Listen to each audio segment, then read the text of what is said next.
আমি ফিলিপিন্সের বাসিন্দা। আর ফিলিপিন্স হলো এখানে ফিলিপিন্সের জনসংখ্যার বেশিরভাগ অংশই হয় ক্যাথলিক না হলে খ্রিশ্চান। তো আমি আসলেই জন্মগ্রহণ করেছি ক্যাথলিক হিসাবে। আর তারপর আমি ইসলাম ধর্ম গ্রহণ করেছি যখন আমি কলেজে পড়াশোনা করছিলাম, আমার জুনিয়র ইয়ারে, আলহামদুলিল্লাহ।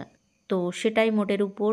যদিও গঠনগত দিক থেকে ফিলিপিন্সে আছে মুসলিমদের তৃতীয় বৃহত্তম জনসংখ্যা, তা সত্ত্বেও এখানে আধিপত্য বেশি ক্যাথলিক আর খ্রিশ্চানদের। What was your religious or spiritual belief before converting to Islam? ইসলামের আগে আমার ধর্ম ছিল ক্যাথলিক, আর আমার পিতামাতা উভয়ই ক্যাথলিক। এছাড়াও আমি খোঁজ করেছি একটু আধটু হলেও অন্যান্য ধর্মের, যেমন বর্ন এগেন ক্রিশ্চানিটি। আমি এটার গভীরে ডুব দিয়েছিলাম ইসলাম ধর্ম খুঁজে পাওয়ার আগে। আমি আরও স্টাডি করেছি একটু আধটু বুদ্ধিজম, কারণ আমি চেষ্টা করছিলাম আমি নিজের জন্য সঠিক ধর্ম খুঁজে বের করার চেষ্টা করছিলাম। আর আলহামদুলিল্লাহ আমি খুঁজে পেলাম এটা ইসলামের মধ্যে। কিন্তু তার আগে এক প্রকার আমি খোঁজ করেছি সব ধরনের ধর্ম, কিন্তু মোস্টলি আমি ব্যাপটাইজ হয়েছিলাম ক্যাথলিক ধর্মে। What was the defining moment that inspired you to embrace Islam? আসলেই আমার ক্ষেত্রে এটা ছিল নিশ্চিত রূপেই তৌহিদ। কারণ ক্যাথলিসিজমের বিপরীতে আম এটা ছিল আ আমার কাছে ক্যাথলিক বিলিফ সিস্টেমটা ছিল খুবই কনফিউজিং। হোলি ট্রিনিটির কারণে আমি ঠিক বুঝতে পারতাম না এই কনসেপ্টটা। তাই যখন আমি আবিষ্কার করলাম তৌহিদ বা একত্ববাদ ইসলামের মধ্যে, যেখানে এক গডে বিশ্বাস করা হয়, ইন আল্লাহ সুবহানাহু তাআলা, আর বিশ্বাস করা সমস্ত পয়গম্বরের উপর, মুহাম্মদ সাল্লাল্লাহু আলাইহি ওয়াসাল্লাম থেকে উপর দিকে আদম আলাইহিস সালাম পর্যন্ত, এটা আমার কাছে ছিল যেন পরিচ্ছন্ন বাতাসে শ্বাস নেয়া। তৌহিদের উপর পড়াশোনা করার পর বিশ্বাসের কনসেপ্টটা আমার কাছে পরিষ্কার হয়ে গিয়েছিল। যদিও কিছু মানুষ আমাকে জিজ্ঞাসা করেন যে কে আমাকে প্রভাবিত করেছে মুসলিম হওয়ার জন্য, আসলেই আমাকে কেউ প্রভাবিত করেনি। এটা ছিল হিজাব, যা আমাকে ইসলামের প্রতি আকৃষ্ট করেছিল, ইসলামের সঙ্গে পরিচয় করিয়ে দিয়েছিল। আর ইসলাম সম্বন্ধে একটু একটু পড়াশোনা করার পর, কেন মেয়েরা হিজাব পরে, আমি ডুব দিয়েছিলাম ইসলামের গভীর বিষয়াদিতে। আর অবশেষে আমি আবিষ্কার করলাম এবং শিখলাম তৌহিদ। আর তখনই আমি সিদ্ধান্ত নিলাম যে আমি মুসলিম হতে চাই। আলহামদুলিল্লাহ। Alhamdulillah, and I'm truly glad for you. Thank Um, you. where did you take your Shahada and what was that experience like? আমি আসলেই আমার শাহাদার ঘোষণা দিয়েছিলাম নিজে নিজেই। কারণ সে সময় আমার ছিল না কোনো মুসলিম বন্ধু, না কোনো পরিচিতি। আমার ছিল কিছু মুসলিম ক্লাসমেটস সেই সময়ে। যাই হোক, আমি তাদের সঙ্গে খুব ক্লোজ ছিলাম না। তাই আমি যেটা করেছিলাম, ইন্টারনেটই ছিল আমার ডিসপোজাল। মোটের উপর আমি যা করেছিলাম, ইসলামের উপর রিসার্চ করেছিলাম। আর আমি জাস্ট নিশ্চিত করেছিলাম যে আমি যা কিছুই পাঠ করছি তা সঠিক এবং তা সঠিক উৎস থেকে। আর আমি খুঁজে বের করেছিলাম কিভাবে শাহাদার ঘোষণা দেওয়া যায় নিজে নিজে, যদি আপনি কাউকে না পান এ সম্বন্ধে জানার মতো, অথবা যদি আপনি না জানেন কোথায় আপনাকে যেতে হবে। তাই আমি আমার শাহাদার ঘোষণা দিয়েছিলাম নিজে নিজেই। যদিও একজন রিভার্ট বোন লক্ষ্য করেছিলেন আমার পরিবর্তন। আমি হিজাব পড়া শুরু করেছিলাম, আর তিনি আমাকে লক্ষ্য করতেন আমার হিজাব পড়ার আগে থেকেই। আর তিনি আমাকে বলেছিলেন, তুমি যদি আবারও শাহাদার ঘোষণা দিতে চাও, এইবার সমস্ত সাক্ষীদের সামনে। আর তখন আমি রাজি হয়ে গিয়েছিলাম। আর তারপর তিনি আমাকে নিয়ে গিয়েছিলেন তার বন্ধুর বাড়িতে, যেটা ছিল একটা ইসলামিক লার্নিং সেন্টার। এটা ছিল যেখানে বোনেরা বসবাস করত, আর সেখানে ইসলাম স্টাডি করত। আর একই সাথে তারা ছিল স্টুডেন্ট, স্টাডি করতো ওয়েস্টার্ন এডুকেশন।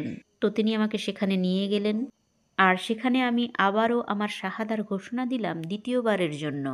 আর সেটা ছিল ফজরের ওয়াক্ত। আর আক্ষরিক অর্থেই আমি সেই বাড়ি থেকে বেরিয়ে এসেছিলাম একজন মুসলিম হিসাবে। আর সেটাই ছিল সেই সময় যখন আমি সত্যিই অনুভব করছিলাম এখন আমি একজন মুসলিম। সেই মুহূর্তটার জন্য, যেখানে তারা আমাকে অভ্যর্থনা জানিয়েছিলেন, বোনেরা সেই ইসলামিক সেন্টারের মধ্যে আমাকে অভ্যর্থনা জানিয়েছিলেন, আমাকে সাহায্য করেছিলেন, শিখিয়েছিলেন কিভাবে প্রপারলি হিজাব পড়তে হয়। তারপর সেই বাড়ি থেকে বেরিয়ে আসা, স্কুলে যাওয়া হিজাব পরে, আলহামদুলিল্লাহ। Did you hold any misconceptions about Islam that shifted as you gain more knowledge? আম হ্যাঁ, আমার কিছু ভুল ধারণা ছিল, যা আমি জেনেছিলাম দুর্ভাগ্যবশত অন্য মুসলিমদের থেকে। ফর এক্সাম্পল, কখনো এখানে ফিলিপিন্সে আমরা দেখতে পাই ভিন্ন ধরনের কালচার। আমাদের এখানে ফিলিপিন্সে আছে বহু উপজাতি গোষ্ঠী যারা মুসলিম। The Maranao, the Maguindanao, the Tausug, so on and so forth. তো যেহেতু এখানে আছে বহু উপজাতি গোষ্ঠী আর তাদের মধ্যে বেশিরভাগই গুলিয়ে ফেলেছে তাদের সংস্কৃতিকে ধর্মের সঙ্গে, যেটা সেগুলোর মধ্যে অনেকটাই ধর্মীয়ভাবে সঠিক নয় আর সেগুলো পালন করা উচিতও নয়। সর্বোপরি সেগুলো ইসলামিকও নয়। তো সেগুলোর মধ্যে একটা ভুল ধারণা ছিল যে মেয়েদের মাথার একটা চুলও বাইরে বের হওয়া উচিত নয়, এমনকি অ্যাক্সিডেন্টালি, তাহলে সেই মহিলাকে জাহান্নামে পোড়ানো হবে যদি তার মাথার একটা চুলও বাইরে বের হয়ে পড়ে। তো যতই আমি মুসলিম মহিলা হিসেবে উন্নতি লাভ করতে লাগলাম, আমি আলহামদুলিল্লাহ আমি ম্যাচিওর হয়ে উঠলাম আর যথারীতি আমি জ্ঞান অর্জন করতে লাগলাম যে কোনটা ইসলামিক আর কোনটা ইসলামিক নয়। তো আলহামদুলিল্লাহ ওই সমস্ত মানুষদের কারণে যারা এখন আমার জীবনে আছেন তারা আমাকে শিখিয়েছেন যে কিভাবে সঠিক রূপে ইসলাম পালন করতে হয়, কোনটা অ্যাভয়েড করতে হয় আর কোনটা ফলো করতে হয়। আলহামদুলিল্লাহ। Has your life transformed since you embraced Islam? ওই সময় একজন মুসলিম হিসাবে প্রথম কয়েক মাস এটা ছিল খুবই কঠিন, কারণ আমাকে অবশ্যই পাল্টাতে হয়েছিল আমার পুরো লাইফস্টাইল। আলহামদুলিল্লাহ। আর যদিও আমি বেড়ে উঠেছিলাম একজন নন মুসলিম হিসাবে, তাই আমার ছিল বহু খারাপ অভ্যাস। আস্তাগফিরুল্লাহ, আল্লাহ আমাকে মাফ করুন। যদিও এমনকি আমার একটু সময় লেগেছিল সেই বদ অভ্যাসগুলো পাল্টাতে, আমি তা করতে সক্ষম হয়েছি আল্লাহ সুবহানাহু তাআলার সাহায্যে। তো প্রথমত এটা ছিল খুবই কঠিন আমার পরিবারের সঙ্গে ডিল করা। তারা এ বিষয়ে খুব একটা ওয়েলকামিং ছিল না যে আমি মুসলিম হয়ে গিয়েছি, যেটা আমার জন্য ছিল খুবই কঠিন। ওই সমস্ত কমেন্টসের কারণে যা তারা আমার দিকে ছুঁড়ে দিতেন। তারপর হিজাব পরা আর গতানুগতিক ধারণার কারণে তারা যে সমস্ত কথা বলতেন ইসলাম নিয়ে, আর আরও কঠিন ছিল তাদেরকে বিষয়টা বোঝানো, কারণ তারা ছিল বেশ গোঁড়া তাদের নিজস্ব ধারণা নিজস্ব দৃষ্টিভঙ্গিতে, কারণ তারা ছিল বেশ বৃদ্ধ। আর হ্যাঁ, তারা কোনো মুসলিমকে জানতো না। আসলে আমি ছিলাম প্রথম মুসলিম যে তাদের কাছাকাছি এসেছিলাম আলহামদুলিল্লাহ। বাট তো যাই হোক, যদিও আমার একটু সময় লেগেছিল দৈনন্দিন জীবনে ইসলামের প্র্যাকটিসগুলো করতে, বিশেষ করে দিনে 5 ওয়াক্তের নামাজ, কিন্তু বর্তমানে আমি সত্যিই খুবই খুশি, কারণ আমার পরিবারের প্রত্যেকেই যারা আমার পরিচিত বর্তমানে সাপোর্ট করে আমার এই জীবনধারাকে। So that's all. Alhamdulillah, I'm truly glad for you. Are there specific things or principles in Islam that you cherish the most? হ্যাঁ, সেটা হলো the concept of modesty in ইসলাম।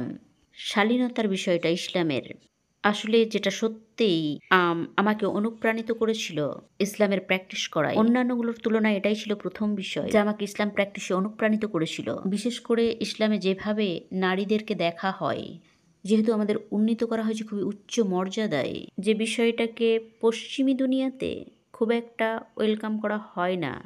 কিন্তু হ্যাঁ, যা খুবই একটা শিক্ষা যেটা সত্যিই আমার সঙ্গে রিজনেট করেছিল, তাহলে এই শালীনতার ধারণাটা। কারণ এটা শুধুমাত্র আমাকে সুরক্ষিত করে না একজন মহিলা হিসাবেই, এটা আমাকে সচেতন রাখে আমার আমলের বিষয়েও। আর এটা আমাকে করে, হিজাব আমাকে ডিফাইন করে, এটা যেন আমাকে সংজ্ঞায়িত করে একজন মুসলিম মহিলা হিসাবে। Were you welcomed by the Muslim community, and how did their support impact your experience?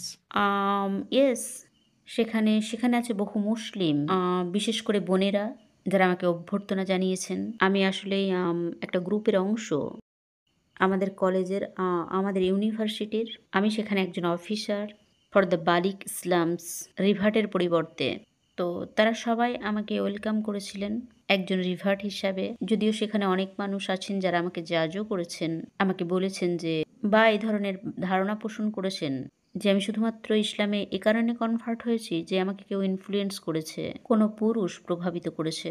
আর আমি বুঝে নিয়েছি যে এই ধরনের কমেন্টসগুলো কখনোই মুছে যাবে না, অথবা আমি কখনোই এই ধরনের কমেন্টসগুলোকে অ্যাভয়েড করতে পারবো না। তাই আমি শুধুমাত্র সেই সমস্ত মানুষদের সঙ্গে বেশি মেলামেশা করি যারা আমাকে ওয়েলকাম করেছেন আর সাহায্য করেছেন ইসলাম প্র্যাকটিস করাই। What challenges have you faced as a Muslim woman in the Philippines?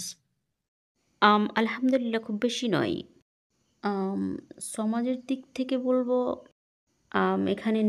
এখানে খুব বেশি মুসলিম নেই ফিলিপিন্সে। তাই নন মুসলিমরা আমাকে যেভাবে দেখে, একজন যে হিজাব পরাকে বেছে নেয়নি, আমি মনে করি যে এটাই সাধারণ বিষয় তারা যে কমেন্টটা করে যখন তারা মুসলিমদের দেখে এখানে ফিলিপিন্সে।